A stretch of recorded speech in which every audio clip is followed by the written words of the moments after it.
For Koreans, music has always been more than entertainment. It carried grief, hope, and pride through centuries of struggle. Today, that same spirit drives K-pop's explosive rise. K-pop didn't just appear out of nowhere. Behind today's stadium concerts, billion-view music videos, and global fandoms lies a story that stretches back more than a century. In the late 1800s, before Western sounds ever reached the peninsula, Korea's music world was shaped by gugak, the traditional music played for kings and ceremonies and religious events.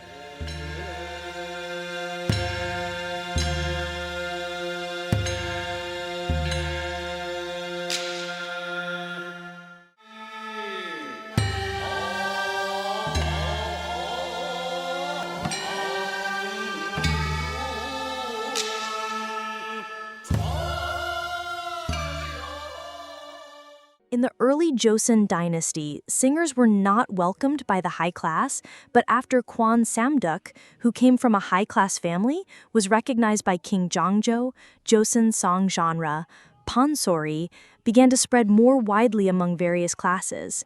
Pansori is a form of narrative singing where one voice and a drum could tell epic tales of love, loss, and resilience for hours. During the Japanese colonial period, even traditional forms were reshaped. Instead of the classic solo singer with a drummer, performances were often staged with multiple singers.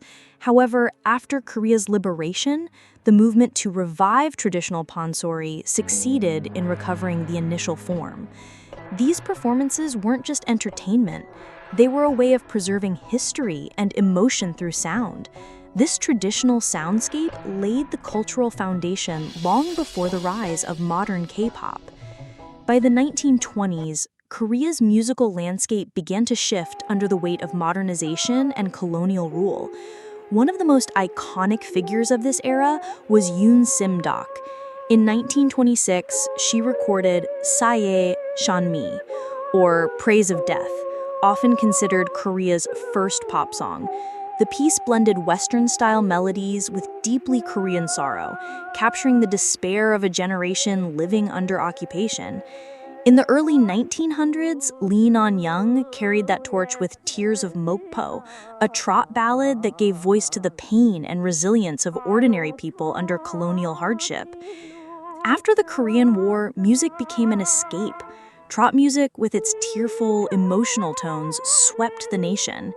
In the 1960s, Patty Kim emerged as Korea's first true pop diva, breaking into international stages and showing that Korean voices could shine abroad.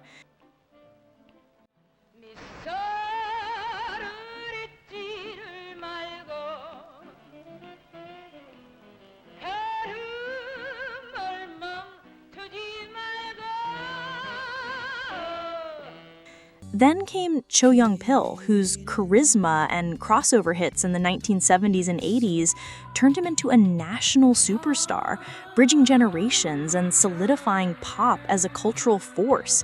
His voice was filling radios and cassette tapes everywhere.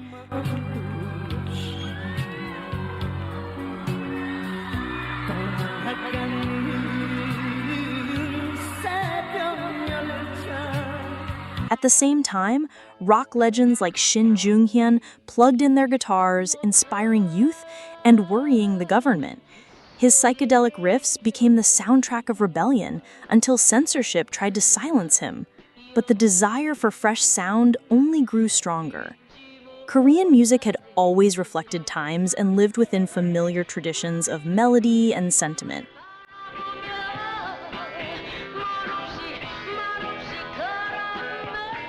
Then, in 1992, So Taiji and Boys exploded onto television with something Korea had never seen before: hip-hop beats, rap verses, synchronized dance moves, and lyrics that openly questioned authority. To the older generation, it was noise, but to the youth, it was a revolution. It is considered as the birth of modern K-pop, where Korean music stepped fully into the global age. Oh wait, yes, you saw him? He is Yang Han-sok, who founded YG Entertainment, which became one of the big three K-pop agencies, home of Big Bang, 2NE1, BLACKPINK. So his roots trace directly back to that 1992 TV debut, making So Taiji and Boys group not just a musical revolution, but also the seed of the modern idol industry system. After So Taiji and Boys shook the nation, the idol system took shape. In 1996, HOT burst onto the scene as Korea's first very idol group. With matching outfits, high-energy dance moves, and songs that spoke directly to youth, they became more than singers. They created a fan culture that still defines K-pop today, from fan chants to light sticks. HOT proved that idols could unite a generation. But K-pop didn't stop there. In the early 2000s, a young solo artist named BoA showed that Korean stars could go beyond national borders. Singing fluently in Japanese, she topped charts in Japan and became a household name across Asia. BoA proved that K-pop wasn't just Korea's, it could belong to the world. Then TVXQ arrived, debuting in 2003, with 5 members known for powerful vocals, razor-sharp choreography, and polished visuals. They quickly earned the title of Asia's stars. Their fan club grew so massive, it even made it into the Guinness World Records. By filling stadiums in Asia, TVXQ built the bridge between domestic fame and international dominance. Then a decade later, the world would witness a new kind of revolution. In 2013, BTS started as underdogs from a small company, but their mix of hip-hop energy, raw emotion, and social commentary won over fans who were craving authenticity. Through social media, they connected directly with their audience, building a global community called ARMY. From topping Billboard charts to speaking at the United Nations, BTS didn't just spread K-pop, they made it a global cultural force. And then, in 2016, BLACKPINK roared onto the stage with fierce beats, bold style, and members who each became international icons. With record-breaking YouTube views, headlining Coachella, and dominating global fashion, they cemented K-pop's place in mainstream pop culture. BLACKPINK showed the world that K-pop wasn't just riding a trend, it had become the trend. From Gugak to BLACKPINK, a sound once born in Seoul became a global language of music, culture, fashion, and identity. The next chapter? We're all waiting to hear it.